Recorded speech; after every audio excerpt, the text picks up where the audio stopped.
Hello everyone, welcome to BKG classes. Today we are going to learn alimentary canal and its various parts. Last class में हमने देखा था कि जो alimentary canal है वो डाइजेस्टिव सिस्टम का एक पार्ट है. डाइजेस्टिव सिस्टम दो पार्ट्स में डिवाइडेड है. पहला पार्ट है alimentary canal जो आज हम पढ़ने वाले हैं और दूसरा पार्ट है डाइजेस्टिव ग्लैंड्स. तो सबसे पहले alimentary canal में कौन कौन से पार्ट्स आते हैं. सबसे पहला पार्ट हमने पढ़ा था माउथ. एलिमेंट्री कैनाल का फर्स्ट पार्ट क्या है? Mouth. Mouth is a opening surrounded by lips. Opening surrounded by lips. तो ये एक ऐसी ओपनिंग है जो लिप्स से सराउंडेड है और जो भी हम फूड इंगल्फ करते हैं वो माउथ से ही डाइजेस्टिव सिस्टम में जाएगा. ठीक है, तो ये सबसे पहला पार्ट है. मीन्स अगर हमसे पूछ लिया जाए कि एलिमेंट्री कैनाल स्टार्ट कहाँ से होती है तो हम बताएंगे it starts from mouth. Second, mouth के बाद जो सेकेंड पार्ट आता है वो है buccal cavity. Buccal cavity which is also known as oral cavity. Buccal cavity is also known as oral cavity. Now buccal cavity में दो पार्ट्स आते हैं. पहला पार्ट आ जाएगा टंग, ठीक है, और दूसरा पार्ट आ जाएगा टिथ. टंग एंड टिथ दोनों कहाँ होते हैं? Buccal cavity. Tongue as well as teeth. कैसे इस बकल कैविटी के दोनों पार्ट्स को हम समझ सकते हैं? ठीक है, तो पहले हम डिस्कस करते हैं टंग के बारे में. Tongue is located on the floor of buccal cavity. Located on the floor of buccal cavity. ठीक है, बकल कैविटी के फ्लोर पर टंग लोकेटेड होती है, नीचे की तरफ होती है. दूसरा, ये मसल्स की बनी होती है. That means muscular. ठीक है, मस्क्यूलर होती है, साथ ही साथ ये फ्लेक्सिबल होती है. मस्क्यूलर भी होती है और फ्लेक्सिबल भी होती है. ठीक है, और इसका फंक्शन अगर हमसे पूछ लिया जाए तो हम बोलेंगे it helps in mixing of food with saliva. Mixing of food with saliva. ठीक है ना. तो जो भी हम फूड इंगल्फ करते हैं सबसे पहले माउथ में जाता है. माउथ में टंग जो है वो उस फूड को मिक्स करने लगती है किसके साथ? सलाइवा के साथ. ठीक है, इसके अलावा टंग के ऊपर प्रेजेंट होती है कुछ टेस्ट बर्ड्स.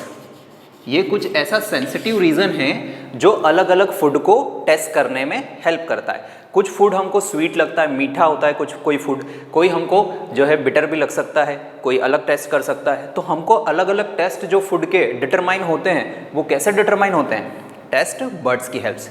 ठीक है ना. और इसीलिए हम टेस्ट बर्ड्स की हेल्प से ही अलग अलग फूड को डिटरमाइन कर पा रहे हैं. और इसलिए हमको याद रखना है कि taste buds helps in testing of food. Taste buds helps in testing of food, याद रखेंगे हम. ठीक है ना. नेक्स्ट, इतना हमको समझ में आ गया. टंग के बारे में हमने पॉइंट देखे. Located on the floor of buccal cavity. It is muscular organ. It is flexible. It helps in mixing of food with saliva. Tongue की सरफेस पे टेस्ट बर्ड्स प्रेजेंट होती है which helps in testing of food. Okay, अब यहाँ पर हम discuss करते हैं टिथ के बारे में. तो बकल कैविटी में दूसरा पार्ट जो रहता है वो है टिथ. ठीक है, टिथ के बारे में हम कुछ इंपॉर्टेंट पॉइंट समझ लेते हैं. तो एडल्ट ह्यूमन बींग में टोटल नंबर कितने होते हैं टिथ के? 32. एडल्ट ह्यूमन बींग में टोटल कितने टिथ होते हैं? 32. और ये जो 32 टिथ होते हैं ये 4 अलग अलग तरह के टीथ होते हैं, सब एक जैसे नहीं होती हैं. There are 4 different types of teeth in human beings. ठीक है, और जब भी ह्यूमन बींग्स में या किसी और भी एनिमल में अगर अलग अलग टाइप के टीथ हों तो इसको बोला जाता है हेट्रोडोंट. Hetero means different. ठीक है, तो different types of teeth are present. और इसको बोलेंगे क्या? टर्म इसके लिए क्या यूज़ करते हैं? जब डिफरेंट टाइप के टीथ हो तो हेट्रोडोंट. ना कौन कौन से 4 तरह के टीथ होते हैं तो यहाँ पर हम याद रख सकते हैं. सबसे पहला इंसीजर्स. सबसे पहला कौन सा है? इंसीजर्स. ठीक है, दूसरा कौन सा है? कैनाइन. कैनाइन. ठीक है, थर्ड जो है उसको बोलते हैं premolars. Premolars. Incisors, canines, premolars and last one is molars.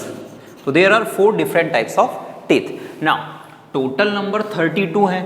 उसमें से कितने इंसीजर्स, कितने कैनाइन्स, कितने प्रीमोलर्स और कितने मोलर्स, ये कैसे पता लगेगा?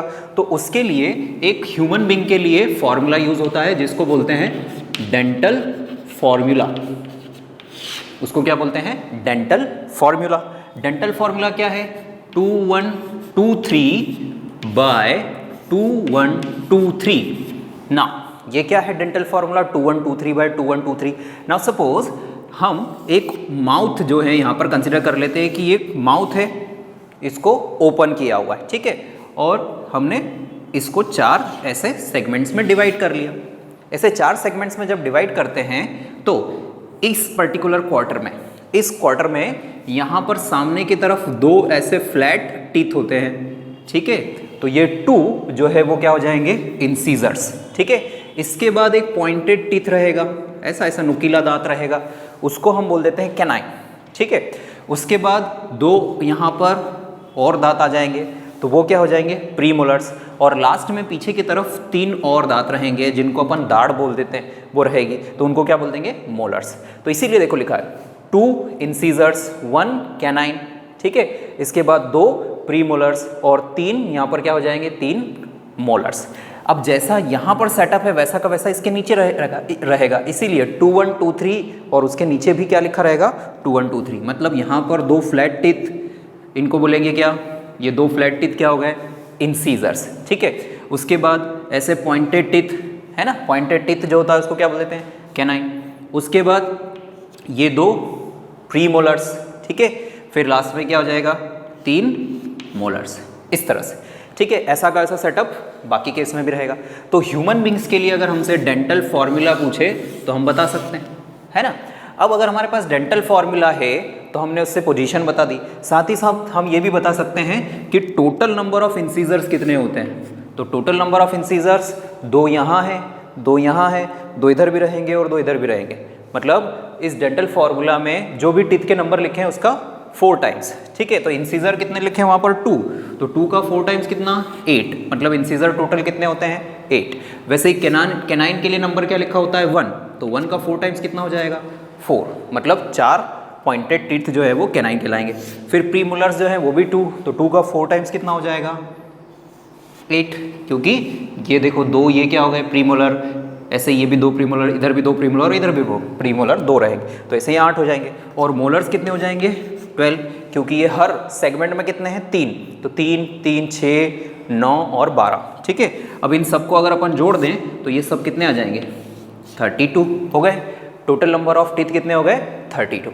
तो यहाँ पर हमको समझ में आया कि टीथ के कौन कौन से टाइप है। आप यहाँ स्क्रीन पे देख सकते हो, जो फोटो दिख रहा है वो आपको बताएगा कि इंसीजर्स, कैनाइन और प्रीमोलर और मोलर की पोजीशन क्या है और वो कैसे दिखते हैं, ठीक है।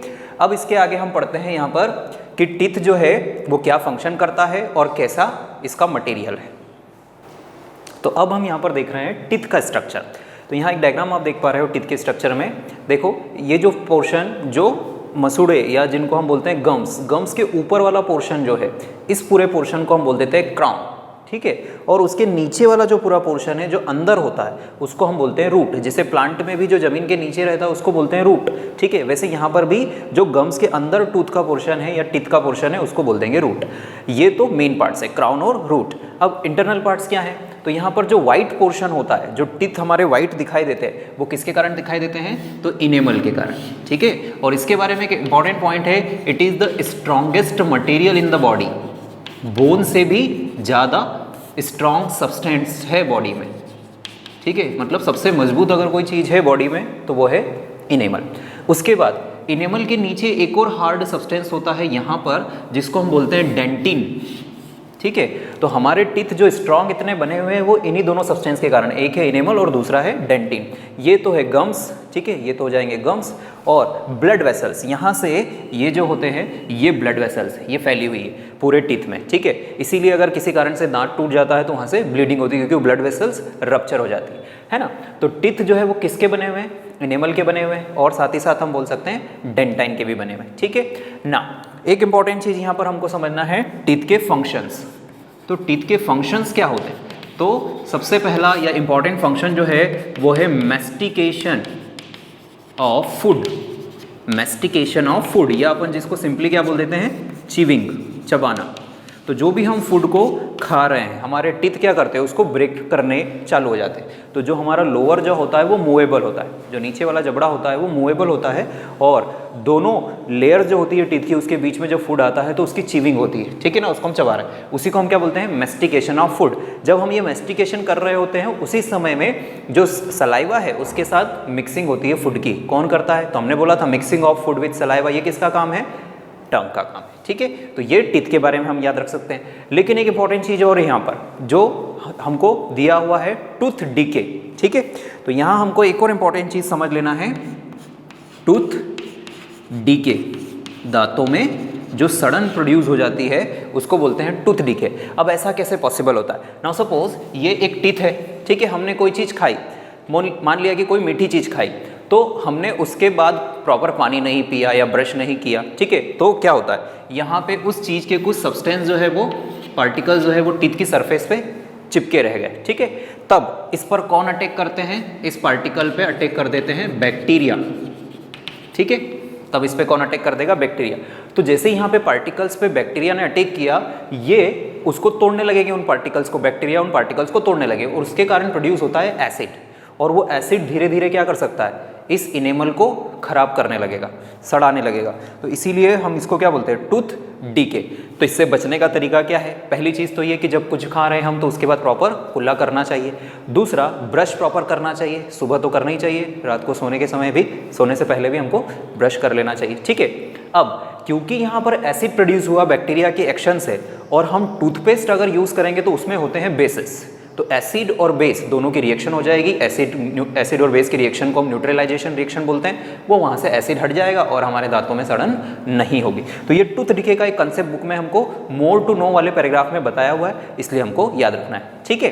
तो हमने समझ लिया यहाँ पर टीथ का स्ट्रक्चर कैसे होता है ना, इसके अलावा कौन कौन से मटेरियल से मिलकर बना हुआ है और उसके फंक्शन क्या है, साथ में टूथ डीके क्या होता है वो भी हमने समझ लिया।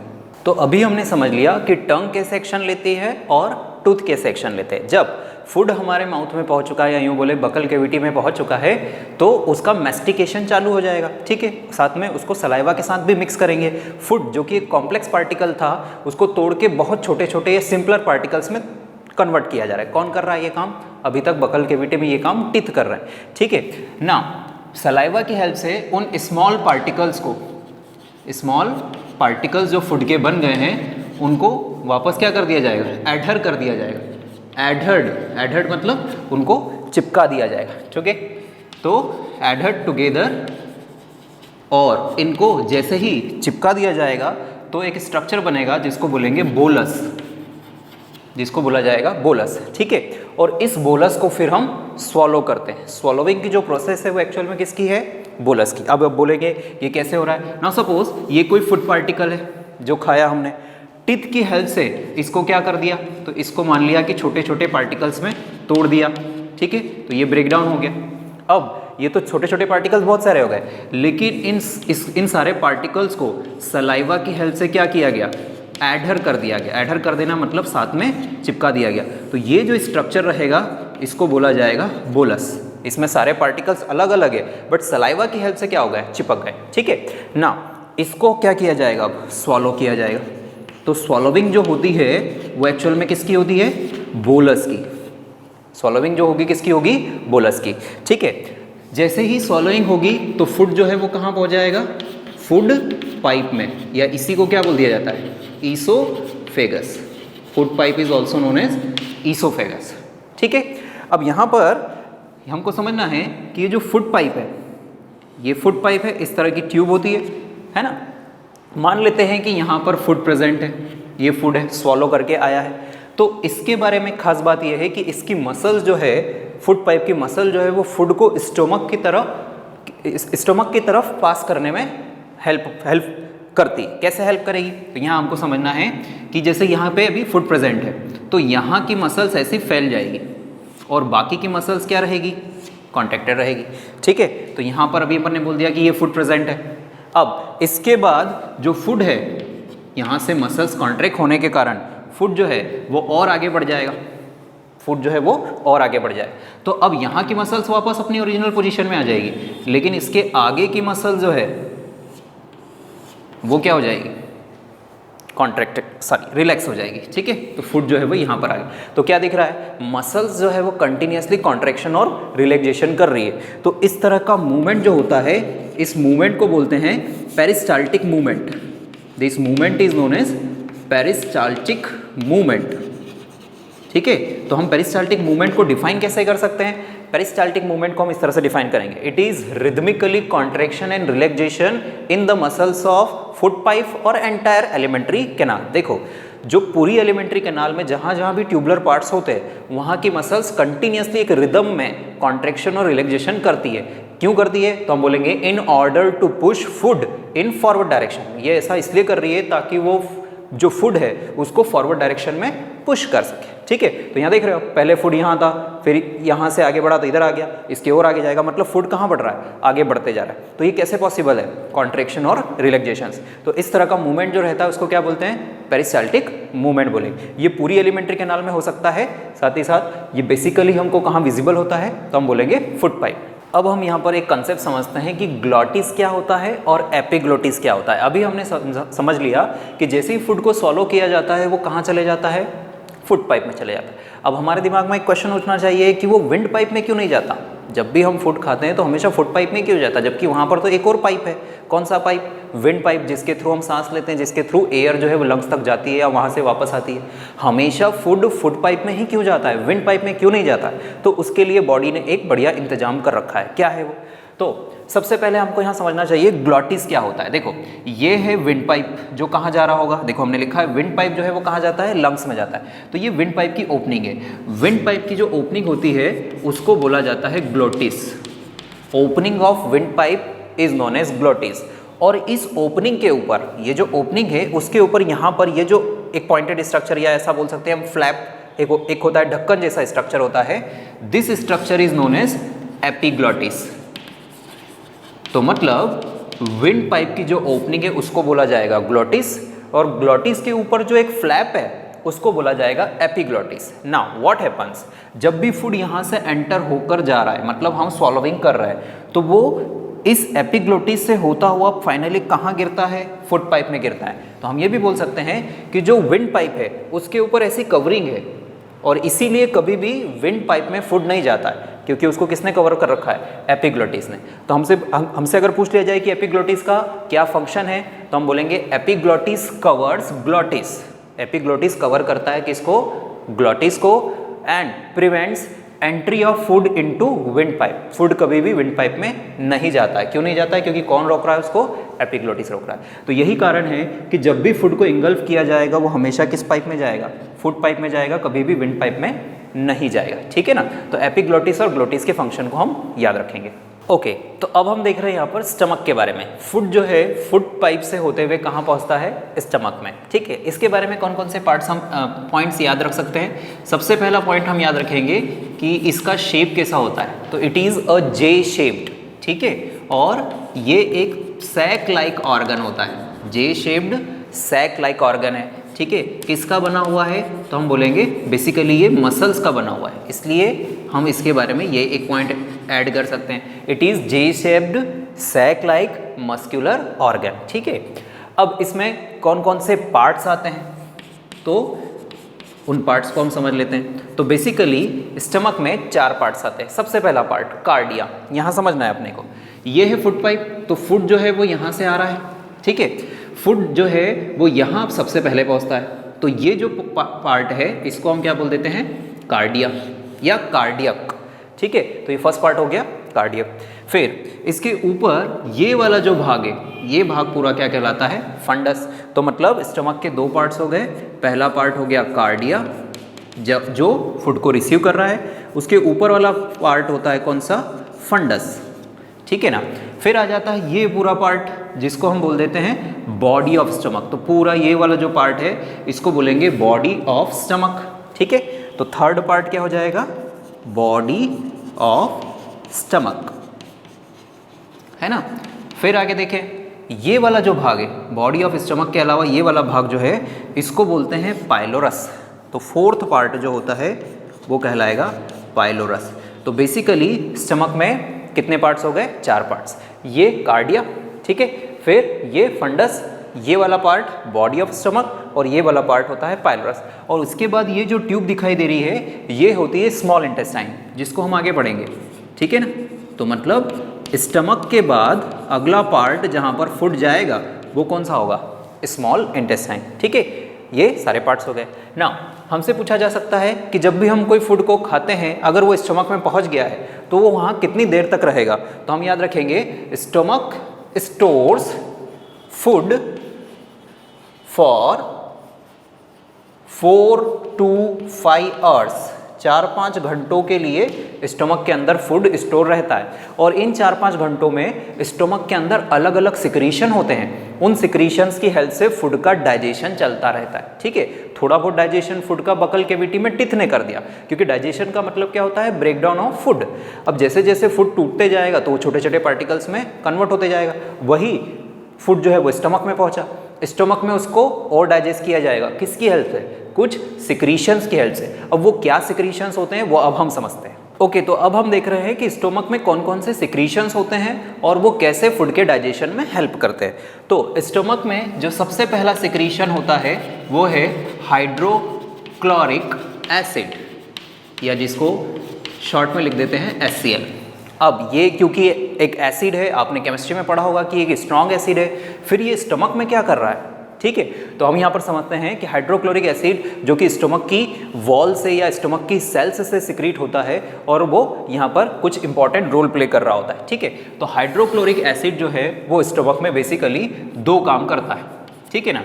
जिसमें से पहला काम क्या है, तो ये माइक्रोब्स को किल करता है। फूड के साथ अगर स्टमक में कोई माइक्रोब पहुँच गए हैं तो वो हार्मफुल हो सकते हैं बॉडी के लिए, तो इसलिए हाइड्रोक्लोरिक एसिड की हेल्प से उन माइक्रोब्स को किल कर देता है। ये एक इसका फंक्शन हम बोल सकते हैं। दूसरा, ये यहाँ पर एक एंजाइम को एक्टिवेट करता है। इट एक्टिवेट्स एंजाइम पेप्सिन, ठीक है। ये पेप्सिन जो है वो एक प्रोटीन को डाइजेस्ट करने वाला एंजाइम है। ये कब एक्टिवेट होता है, हाइड्रोक्लोरिक एसिड की प्रेजेंस, ठीक है। तो ये पहला सिक्रीशन हुआ, 2 फंक्शन हो गए, एक तो माइक्रोब्स को किल करता है, दूसरा ये एक एंजाइम जो है पेप्सिन जो कि प्रोटीन्स को डाइजेस्ट करेगा उसको भी एक्टिवेट करता है, ठीक है। दूसरा यहाँ पर जो सिक्रीशन होता है स्टमक के अंदर वो है म्यूकस। नाउ म्यूकस का काम क्या है, तो याद रखना है, it protects the wall of stomach, protects the wall of stomach from HCl, ठीक है ना। नाउ ये अगर स्टमक है, ठीक है, तो इसकी पूरी इनर वॉल पर अंदर की तरफ है ना, अंदर की तरफ किसका डिपोजिशन रहता है, म्यूकस का। अब ऐसा क्यों, तो हमने ये जो लेयर बनाई है अंदर वाली, हमने बोल दिया कि ये एक लेयर है म्यूकस की, ठीक है। अब ऐसा इसलिए क्योंकि स्टमक के अंदर जो भी HCl सिक्रेट हो रहा है वो कभी भी डायरेक्ट इस वॉल के साथ कांटेक्ट में नहीं आना चाहिए। अदरवाइज क्योंकि HCl स्ट्रॉन्ग एसिड होता है तो ये इनर वॉल जो हो सकती है वो बर्न हो सकती है, जल सकती है। इसलिए HCl से बचाने के लिए म्यूकस जो है लेयर बनाता है। लेकिन कई बार HCl का ओवर सिक्रीशन हो जाता है और इस कारण से हमने ये केस भी सुना हुआ है कि क्या हो जाती है, एसिडिटी हो जाती है। तो what is acidity, acidity is the over secretion of HCl in stomach. Stomach में अगर एसिड का ओवर सिक्रीशन हो जाएगा तो उसी को हम बोल देते हैं एसिडिटी। फिर एसिडिटी को ट्रीट करने का तरीका क्या है, तो हमको कुछ एंटासिड्स लेना पड़ते हैं या फिर कुछ ऐसे सब्सटेंस जो एसिड के इफेक्ट को कम कर सके, ठीक है। तो ये दोनों चीज़ें हो गई। तीसरा सिक्रीशन जो कि स्टमक के अंदर होता है वो है एक एंजाइम जो हम ऑलरेडी बोल चुके हैं, क्या नाम है उसका, पेप्सिन। ये यहाँ पे लिखा था अपन ने। इस पेप्सिन एंजाइम को कौन एक्टिवेट करता है, हाइड्रोक्लोरिक एसिड ही एक्टिवेट करता है। Now what is the function of pepsin, तो हम याद रखेंगे डाइजेशन ऑफ प्रोटीन्स, है ना, डाइजेशन ऑफ प्रोटीन्स। तो ये प्रोटीन्स को क्या कर देता है, तोड़ देता है, ठीक है। पेप्सिन प्रोटीन्स को तोड़ने का काम करेगा, कहाँ पर, स्टमक में। तो यहाँ पर हमको समझ में आया कि स्टमक के अंदर जो 3 अलग अलग सिक्रीशन है उनके फंक्शन क्या है। हाइड्रोक्लोरिक एसिड माइक्रोब को किल करता है और इस पेप्सिन एंजाइम को एक्टिवेट करता है। अब यहाँ पर देखो, अगर हाइड्रोक्लोरिक एसिड नहीं होता तो पेप्सिन एंजाइम एक्टिवेट नहीं होता, और अगर पेप्सिन एंजाइम एक्टिवेट नहीं होता तो प्रोटीन्स का डाइजेशन नहीं होता। मतलब दोनों चीज़ें रिलेटेड है। फिर म्यूकस भी HCl से रिलेटेड है, क्योंकि म्यूकस क्या करता है, HCl से स्टमक की वॉल को प्रोटेक्ट करता है। तो तीनों हमने चीज़ें समझ ली जो कि स्टमक के अंदर सीक्रेट होती है। ओके, तो अब हम देखते हैं स्टमक के बाद जो फूड आएगा वो कहाँ पर आ जाएगा, स्मॉल इंटेस्टाइन में आ जाएगा। स्मॉल इंटेस्टाइन जो है वो एक हाईली कॉइल्ड ट्यूब्यूल है, हाईली कॉइल्ड ट्यूब है, हम ऐसा बोल सकते हैं, ठीक है। और इसकी कॉइलिंग के कारण ये आसानी से कॉम्पैक्टली क्या हो जाती है, पैक्ड हो जाती है, हाईली कॉइल्ड कॉम्पैक्टली पैक्ड, ठीक है। तो small intestine is highly coiled tube and compactly packed, ठीक है। इसकी जो लेंथ होती है ह्यूमन बींग्स में वो लगभग होती है 6 मीटर तक, ठीक है ना। काफ़ी बड़ा ऑर्गन है ये, काफ़ी लंबी इसकी जो है लंबाई है, ठीक है। फिर इसके अलग अलग पार्ट्स होते हैं, जैसे स्टोमक के अलग अलग पार्ट्स होते हैं वैसे ही स्मॉल इंटेस्टाइन के भी 3 अलग अलग पार्ट्स हो सकते हैं। कौन कौन से? तो सबसे पहला पार्ट इसका होता है डिओडिनम, ठीक है। फिर सेकेंड पार्ट जो इसका होता है वो है जेजुनम, ठीक है। और थर्ड पार्ट यहाँ पर जो रहेगा वो है इलियम। तो डिओडिनम, जेजुनम और इलियम जो है वो तीनों स्मॉल इंटेस्टाइन के पार्ट है। डिओडिनम फर्स्ट पार्ट है, स्टोमक से जो ट्यूब अराइज हो रही है या जो स्मॉल इंटेस्टाइन अराइज होती है उसी को हम डिओडिनम बोलते हैं। फिर उसके आगे वाला भाग जो है, मिडिल पार्ट जो है वो जेजुनम है। और जो थर्ड पार्ट होता है जो कि है इलियम, ये लार्ज इंटेस्टाइन से कनेक्टेड होता है, ठीक है। अब स्मॉल इंटेस्टाइन में एक बड़ा इंपॉर्टेंट पॉइंट है कि डाइजेशन जो है वो यहाँ आकर कंप्लीट हो जाता है फूड का। तो it is the site of complete digestion, it is the site of complete digestion. पूरा का पूरा फूड जो है वो कहाँ आके कंप्लीटली डाइजेस्ट हो जाएगा, स्मॉल इंटेस्टाइन। अब क्वेश्चन ये उठता है कि यहाँ पर फूड आके पूरी तरह से क्यों डाइजेस्ट हो जाता है। तो देखो, थोड़ा बहुत फूड जो है वो स्टमक में डाइजेस्ट हो चुका था, लेकिन बाकी का जो फूड है वो स्मॉल इंटेस्टाइन में पास हो रहा है, जो भी फूड है वो आगे पास हो ही रहा है, ठीक है। तो यहाँ आके फूड क्यों कंप्लीटली डाइजेस्ट हो पाया, तो यहाँ पर कुछ इंपॉर्टेंट एंजाइम्स का सिक्रीशन होता है ना। सपोज ये हुआ स्टमक, और स्टमक से आगे ये जो पार्ट होता है इसी को हम बोलते हैं क्या, डिओडिनम, ठीक है। ये डिओडिनम है जो कि सी शेप्ड पार्ट होता है इस तरह से, ठीक है। अब यहाँ पर लिवर प्रेजेंट होता है, हमने डायग्राम में थोड़ा सा देखा भी था कि ये यहाँ पर लिवर प्रेजेंट होता है, और यहाँ पर पेनक्रियास भी प्रेजेंट होता है। तो लिवर से जो सिक्रीशन होगा वो भी कहाँ आएगा, स्मॉल इंटेस्टाइन में आएगा, ठीक है, गॉल ब्लैडर का सिक्रीशन। वैसे ही पेनक्रियास से जो सिक्रीशन होगा वो भी कहाँ जाएगा, स्मॉल इंटेस्टाइन में जाएगा। तो इसका मतलब जो फाइनली सिक्रीशंस हुए हैं, लिवर का सिक्रीशन वो भी डाइजेशन में हेल्प करेगा, पेनक्रियास का सिक्रीशन वो भी डाइजेशन में हेल्प करेगा, और स्मॉल इंटेस्टाइन खुद भी सिक्रीशन करेगा जो डाइजेशन में हेल्प करेगा। मतलब small intestine receives secretions from, कहाँ से सिक्रीशन इसमें आ रहा है, तो हम बोलेंगे लिवर से, ठीक है। इसमें सिक्रीशन कहाँ से आ रहा है, पेनक्रियास से भी आ रहा है, और खुद का भी सिक्रीशन होता है, तो उसको भी हम क्या बोल सकते हैं, इंटेस्टाइनल सिक्रीशन। तो यहाँ पर हमने बोल दिया कि 3 जगहों से सिक्रीशन आ रहा है, और इसलिए यहाँ पर अलग अलग एंजाइम्स जो डाइजेशन में हेल्प करते हैं वो सभी कलेक्टिवली काम करने लगते हैं, और इस कारण से पूरा का पूरा फूड कहाँ पर कंप्लीटली डाइजेस्ट हो जाएगा, स्मॉल इंटेस्टाइन में। तो अगर हमसे पूछा जा रहा है कि पूरे डाइजेस्टिव सिस्टम में जो सबसे कंप्लीट डाइजेशन की साइट है वो सबसे इंपॉर्टेंटली कौन सी है, तो हम बोलेंगे स्मॉल इंटेस्टाइन, ठीक है ना। अब हम देखते हैं कि जब फूड यहाँ पर डाइजेस्ट हो जाएगा, क्योंकि हमने 5 स्टेप्स पढ़ी है, इंजेशन, डाइजेशन, इस तरह से, तो 2 काम तो हो गए, फूड को इनटेक करना इंजेशन होता है, उसके बाद यहाँ पर आके वो कंप्लीटली क्या हो गया है, डाइजेस्ट हो गया। मतलब अब तीसरा काम होने वाला है, तीसरी स्टेप अब चालू हो जाएगी, वो क्या है, एब्जॉर्प्शन। एब्जॉर्प्शन का मतलब क्या होता है, डाइजेस्टेड फूड का बॉडी की सेल्स में एब्जॉर्प्शन चालू हो जाना, ठीक है ना, वो उसको सेल्स की तरफ भेजने लगेगी, ठीक है। तो उसको एब्जॉर्प्शन बोलते हैं। वो कैसे होता है वो अब हम समझते हैं। तो फूड के डाइजेशन के बाद उसका एब्जॉर्प्शन होना जरूरी है, और वो कौन करेगा, तो वो करेंगे विलाई, ठीक है। विलाई क्या होते हैं, तो हम याद रखेंगे कि they are small finger like projections, small finger like projections, है ना, छोटे छोटे होते हैं, और फिंगर लाइक प्रोजेक्शंस होते हैं। कहाँ होते हैं, तो हम बोलेंगे on the inner wall of small intestine, on the inner wall of small intestine. तो स्मॉल इंटेस्टाइन की जो इनर वॉल होती है उस पे फिंगर लाइक प्रोजेक्शंस होते हैं। कैसे दिखाई देंगे, सपोज ये हो गई आउटर वॉल दोनों तरफ, ठीक है ना, ये स्मॉल इंटेस्टाइन का हम एक क्रॉस सेक्शन बना रहे हैं, ठीक है, एक सेक्शन देख लेते हैं। तो ये स्मॉल इंटेस्टाइन है। अब इसमें ये जो अंदर की वॉल है, ठीक है, वहाँ पर ऐसे कई सारे फिंगर लाइक प्रोजेक्शंस दिखाई देंगे, ये बाहर की तरफ निकले हुए, इसलिए इनको क्या बोल रहे हैं, प्रोजेक्शन। तो इन्हीं को हम क्या बोलेंगे, विली, ठीक है। और इनका फंक्शन हम क्या बताते जा रहे हैं कि इनका फंक्शन है इस तरह से, ये है, ठीक है। और इनका फंक्शन क्या है, तो हम इसका फंक्शन लिखेंगे, they increase surface area for maximum food absorption, they increase surface area for maximum food absorption, ठीक है। फूड के एब्जॉर्प्शन के लिए ये सरफेस एरिया को बढ़ा देते हैं। ये तो मैंने इस तरफ जैसे बताया, ऐसे ही चारों तरफ ये रहेंगे विली। तो मतलब जितने ज़्यादा विली रहेंगे उतना ज़्यादा सरफेस एरिया क्या हो जाएगा, बढ़ जाएगा। ये हमने साइड व्यू देखा। अगर इसको हम इस तरह से देखें तो ये हो गई आउटर वॉल और ये इनर वॉल। तो पूरी इनर वॉल पे अंदर की तरफ क्या दिखाई देंगे, ये फिंगर लाइक प्रोजेक्शंस, ठीक है, ये विली कहलाते हैं। ओके, तो हमसे पूछा जाए कि फूड के डाइजेशन के बाद उसका एब्जॉर्प्शन में कौन हेल्प करेगा, तो हम बोलेंगे villi. Villi helps in absorption of digested food, ठीक है।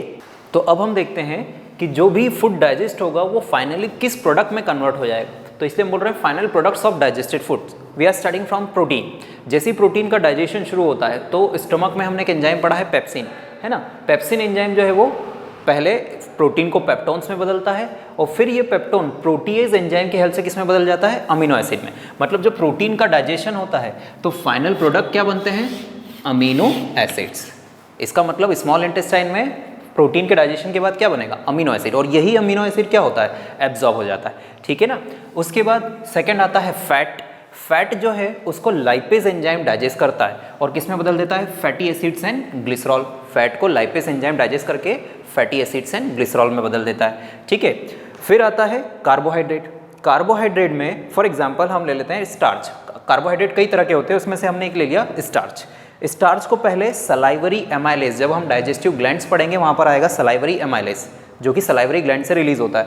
तो वो एमाइलेज जो है पहले उसको माल्टोज में बदलेगा और फिर ये माल्टोज जो है ग्लूकोज में बदला जाएगा, किसकी हेल्प से, माल्टेज की हेल्प से। तो most of the carbohydrates are finally converted into glucose.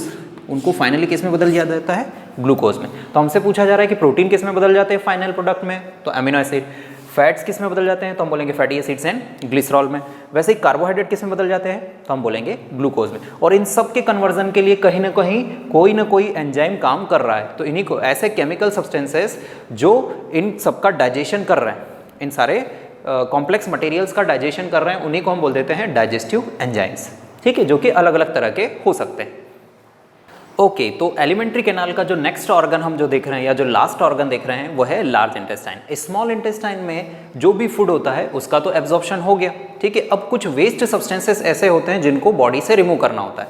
तो यहाँ पर पूरी स्मॉल इंटेस्टाइन होती है, उसमें से जो वेस्ट सब्सटेंसेस है इस पार्ट के थ्रू कहाँ आते हैं, लार्ज इंटेस्टाइन में, ठीक है। तो हम यहाँ पर डिस्कस करने वाले हैं कि लार्ज इंटेस्टाइन के कौन कौन से पार्ट्स हैं और वो क्या हेल्प करते हैं, ठीक है। तो सबसे पहला पार्ट लार्ज इंटेस्टाइन का ये वाला पार्ट जो है उसको कहा जाता है सीकम, ठीक है, which receives waste material from small intestine. ये है स्मॉल इंटेस्टाइन, यहाँ से जो भी वेस्ट मटेरियल रहेगा वो कहाँ जाएगा, सीकम। उसके बाद वो वेस्ट मटेरियल जो है वो इस डायरेक्शन में आगे बढ़ेगा, फिर यहाँ से इधर इस तरफ जाएगा और फाइनली इस तरफ आएगा, ठीक है। तो ये जो पूरा पार्ट है, इस पूरे पार्ट को बोला जाता है कॉलॉन, ठीक है। इसको बोलते हैं असेंडिंग कॉलॉन, ये होता है ट्रांसवर्स कॉलॉन और ये होता है डिसेंडिंग कॉलॉन। असेंडिंग इसलिए क्योंकि इसमें ऊपर की तरफ मूवमेंट होगा, इसमें ट्रांसफर मूवमेंट होगा और इसमें डाउनवर्ड साइड, तो इसलिए इसको बोलेंगे डिसेंडिंग कॉलॉन। उसके बाद जो है फूड, जो अनडाइजेस्टेड वेस्ट सब्सटेंस है वो कहाँ स्टोर रहेगा, इस पार्ट में, तो इसको बोला जाएगा रेक्टम, ठीक है। और उस अनडाइजेस्टेड वेस्ट को रिमूव किया जाएगा इस ओपनिंग के थ्रू, जिसको बोला जाएगा एनस, ठीक है। अनडाइजेस्टेड वेस्ट को रिमूव किया जाएगा किसके थ्रू, एनस के थ्रू। तो सीकम, कॉलॉन, रेक्टम और एनस, ये सब किसके पार्ट हो गए, लार्ज इंटेस्टाइन के, ठीक है। होता कैसा ये भी पार्ट, तो ये भी एक क्या है, ट्यूबुलर पार्ट है, ठीक है। बट इसकी लेंथ जो है वो कंपैरेटिवली स्मॉल इंटेस्टाइन के कंपैरिजन में कम है, ठीक है।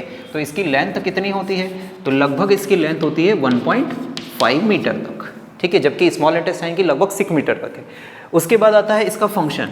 तो डाइजेशन, एब्जॉर्प्शन तो कंप्लीट हो चुका है, तो लार्ज इंटेस्टाइन का क्या फंक्शन है? तो हम इसके दो फंक्शन याद रख सकते हैं। एक तो removal of waste substance, removal of waste substance which are known as, waste substances को बोल देते हैं फीसेस, ठीक है। और दूसरा एब्जॉर्प्शन ऑफ वाटर, बहुत सारा वाटर जो है वो लार्ज इंटेस्टाइन में एब्जॉर्ब होता है, तो एब्जॉर्प्शन ऑफ वाटर ये लार्ज इंटेस्टाइन का फंक्शन है, ठीक है। नेक्स्ट आता है यहाँ पर एक चीज़ जो कि दिख रही है, इसको बोला जाता है अपेंडिक्स, है ना। तो कई बार इस अपेंडिक्स में, वैसे ये वेस्टिजियल ऑर्गन किसी काम का नहीं है, इसका कोई रोल नहीं है, बट कुछ केसेस में अपेंडिक्स जो है उसमें इन्फेक्शन हो जाता है। तो अपेंडिक्स में अगर इन्फेक्शन हो जाएगा तो उसको हम बोलेंगे अपेंडिसाइटिस, ठीक है। और फिर इसको सर्जरी करके रिमूव कर दिया जाता है, यहाँ से इसको कट करके रिमूव किया जा सकता है ताकि वो इन्फेक्शन को ख़त्म किया जा सके। क्योंकि ये एक वेस्ट पार्ट है, इसलिए अगर इसको रिमूव भी कर दिया जाएगा तो कोई बॉडी में प्रॉब्लम नहीं होगी, ठीक है। तो ये लार्ज इंटेस्टाइन के बारे में हमने चीज़ें समझ ली। अब हमारा जो नेक्स्ट टॉपिक रहेगा वो है डाइजेस्टिव ग्लैंड्स। तो अभी तक हमने समझ लिया कि एलिमेंट्री कैनाल के कौन कौन से पार्ट्स हैं और उनके क्या क्या फंक्शन है। अब हम यहाँ पर देख रहे हैं एलिमेंट्री कैनाल के बाद डाइजेस्टिव ग्लैंड। हमने बोला था कि जो डाइजेस्टिव सिस्टम है उसके दो पार्ट्स है, पहला एलिमेंट्री कैनाल और दूसरा डाइजेस्टिव ग्लैंड्स। तो अभी तक हम एलिमेंट्री कैनाल पढ़ चुके हैं, अब हम देख रहे हैं डाइजेस्टिव ग्लैंड्स। उसमें सबसे पहली ग्लैंड कौन सी है? सलाइवरी ग्लैंड, ठीक है। ये होती है outside the buccal cavity, location इनकी क्या है? Outside the buckle cavity. Buccal cavity के बाहर जरूर है, लेकिन इनका सिक्रीशन कहाँ होता है? ये सिक्रीट करती है सलाइवा, इनका सिक्रीशन कहाँ होगा? बकल कैविटी में, ठीक है। तो इनके सिक्रीशन का नाम क्या है? सलाइवा, ठीक है, जो कि एक वाटरी फ्लूइड सब्सटेंस होता है। अब सलाइवा जो है इसके अंदर एक एंजाइम होता है जिसका नाम है सलाइवरी एमाइलेज, ठीक है, जो हमने लिखा भी था जब हम फाइनल प्रोडक्ट्स पढ़ रहे थे फूड के। तो सलाइवरी एमाइलेज एक एंजाइम होता है। इस सलाइवरी एमाइलेज का काम क्या होता है? तो हम याद रखेंगे कि ये सलाइवरी एमाइलेज डाइजेशन करता है, किसका? स्टार्च का। और स्टार्च को डाइजेस्ट करके ही किस में बदल देता है? माल्टोज में। स्टार्च को डाइजेस्ट करके किस में बदल देगा? माल्टोज में बदल देगा, ठीक है। तो सलाइवरी ग्लैंड जो है वो सलाइवा सिक्रीट करेगी और उस सलाइवा के अंदर एक एंजाइम रहेगा, डाइजेस्टिव एंजाइम, जिसको बोलते हैं सलाइवरी एमाइलेज। और ये स्टार्च जो कि एक कॉम्प्लेक्स टाइप का कार्बोहाइड्रेट है उसको बदल देगा किस में? एक डाइसैकेराइड में। डाइसैकेराइड कौन सा है यहाँ पर? माल्टोज। इस माल्टोज का बाद में और डाइजेशन होगा और ये जब बाद में और डाइजेस्ट होगा तो फाइनली किस में कन्वर्ट हो जाएगा? ग्लूकोज, ठीक है। बट इनिशियली स्टार्च किस में बदलता है? माल्टोज में। किसके कारण? सलाइवरी एमाइलेज के कारण, ठीक है। अब ये भी हम यहाँ पर याद रख सकते हैं कि स्टार्च जो है, क्योंकि सलाइवा कहाँ सिक्रेट हो रहा है? बकल कैविटी में, मतलब स्टार्च का डाइजेशन माल्टोज में कहाँ शुरू हो जाता है? जो है हम बोल सकते हैं बकल कैविटी में ही शुरू हो जाता है, ठीक है। बाकी का डाइजेशन, बाकी का जो भी फूड है वो कहाँ डाइजेस्ट हो रहा है? स्टमक में या फिर स्मॉल इंटेस्टाइन। लेकिन स्टार्च का डाइजेशन कहाँ शुरू हो जाता है? बकल कैविटी में ही शुरू हो जाता है, ठीक है। तो अब हम यहाँ पर समझ रहे हैं सेकेंड ग्लैंड जो कि है लिवर। लिवर के बारे में सबसे पहला पॉइंट हम याद रखेंगे कि ये बॉडी के अंदर लार्जेस्ट ग्लैंड है। बॉडी में सबसे बड़ी ग्लैंड अगर कोई सी है तो वो है लिवर। लिवर से जो सिक्रीशन होता है उसको कहा जाता है बाइल। लिवर का जो सिक्रीशन होता है उसको या तो बाइल बोलते हैं या फिर बाइल जूस बोलते हैं। अब इस बाइल का क्या फंक्शन है, ये क्या रोल प्ले करता है? तो हम याद रख सकते हैं bile is responsible for emulsification of fat, ठीक है। ये डाइजेशन में हेल्प कर रहा है। कैसे? किसके डाइजेशन में हेल्प कर रहा है? फैट के डाइजेशन। और फैट का डाइजेशन अगर बाइल की हेल्प से हो रहा है तो उसको बोला जाएगा इमल्सिफिकेशन। कैसे? फॉर एग्जाम्पल कोई लार्ज फैट मॉलिक्यूल है, जैसे कि ये लार्ज कोई फैट का मॉलिक्यूल है, तो इस लार्ज फैट के मॉलिक्यूल को तोड़ दिया जाएगा छोटे छोटे ड्रॉपलेट्स में, ठीक है। ये छोटे छोटे क्या हैं? सब ड्रॉपलेट्स, ठीक है। लार्ज फैट मॉलिक्यूल को तोड़ दिया जाएगा इन स्मॉल ड्रॉपलेट्स में, है ना, या इसको बोल सकते हैं स्मॉल ग्लोब्यूल्स। तो ये जो ब्रेकडाउन की प्रोसेस हो रही है ना, लार्ज फैट से स्मॉल ग्लोब्यूल्स बनना, इसी को बोलते हैं इमल्सिफिकेशन, ठीक है। और ये इमल्सिफिकेशन कौन कर रहा है? तो हम बोलेंगे बाइल कर रहा है, जो कि कहाँ से सिक्रेट हो रहा है?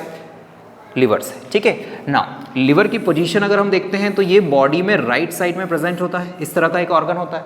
और यहीं पर हमने बोला था कि यहाँ पर प्रेजेंट होता है गॉल ब्लैडर।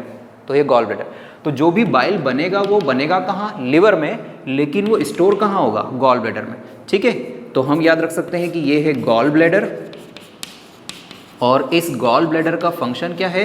तो इट स्टोर्स बाइल जूस या सिंपली बाइल। ठीक है, तो लिवर के बारे में लार्जेस्ट ग्लैंड हम याद रखेंगे, इससे सिक्रीशन जो होता है वो बाइल होता है। बाइल का फंक्शन है emulsification of fat, large fat को तोड़कर स्मॉल ग्लोब्यूल्स बनाना, और फिर ये स्मॉल ग्लोब्यूल्स कन्वर्ट हो जाते हैं फैटी एसिड्स एंड ग्लिसरॉल में। जो फाइनल प्रोडक्ट्स अपन ने पढ़े उसमें यही पढ़ा है कि फैट अगर फाइनली डाइजेस्ट हो जाता है तो किसमें बदल जाता है, फैटी एसिड्स एंड ग्लिसरॉल में। ठीक है, तो लार्ज फैट मॉलिक्यूल जो है वो पहले स्टेप में ग्लोब्यूल्स में कन्वर्ट होंगे, छोटे ग्लोब्यूल्स, और इन छोटे ग्लोब्यूल्स को कन्वर्ट करके क्या बनाया जाएगा, इनको कन्वर्ट करके बनाया जाएगा फैटी एसिड्स एंड ग्लिसरॉल। इसीलिए हम बोलते हैं कि फैट का फाइनल प्रोडक्ट क्या है, फैटी एसिड्स एंड ग्लिसरॉल। ठीक है, इसके बाद हमने बोला गॉल ब्लैडर। लिवर के पास में एक छोटा सा पार्ट होता है, ऑर्गन होता है जिसको बोलते हैं गॉल ब्लैडर, और इसका काम होता है कि लिवर जो भी बाइल बनाएगा वो स्टोर करेगा, और यहाँ से फिर लिवर से गॉल ब्लैडर से जो है वो कहाँ से रिलीज हो जाएगा, बाइल स्मॉल इंटेस्टाइन के फर्स्ट पार्ट में जिसका नाम था डिओडिनम। ठीक है, ओके, तो नेक्स्ट डाइजेस्टिव ग्लैंड जो है वो है पेनक्रियास। ठीक है, सलाइवरी ग्लैंड होती है, लिवर होती है और पेनक्रियास, है ना। पेनक्रियास से जो सिक्रीशन होता है उसको हम बोल देते हैं पेनक्रियाटिक जूस। ठीक है, पेनक्रियाटिक जूस। जैसे लिवर का जो सिक्रीशन है उसको बाइल बोलते हैं या बाइल जूस बोलते हैं, वैसे पेनक्रियास से जो सिक्रीशन होता है उसको बोलते हैं पेनक्रियाटिक जूस।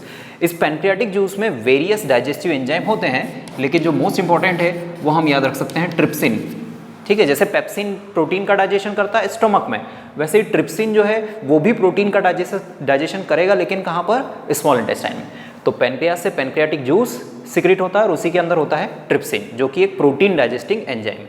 इसके अलावा अगर और भी कोई डाइजेस्टिव एंजाइम है, जैसे कार्बोहाइड्रेट को डाइजेस्ट करने वाला एंजाइम, ठीक है, या फिर फैट्स के डाइजेस्ट करने वाला एंजाइम, जिसमें हमने नाम लिखा था लाइपेज, फैट को डाइजेस्ट करने वाला एंजाइम, तो लाइपेज भी कहाँ से सिक्रेट हो रहा है, पेनक्रियाटिक जूस से। इसके अलावा स्मॉल इंटेस्टाइन की जो वॉल होती है वो भी इस तरह के एंजाइम रिलीज करती है, बट बेसिकली हमको ये दो नाम याद रखना है कि पेनक्रियाटिक जूस में जो एक एंजाइम सिक्रेट होता है वो है ट्रिप्सिन, और दूसरा जो सिक्रेट होता है वो है लाइपेज। ठीक है।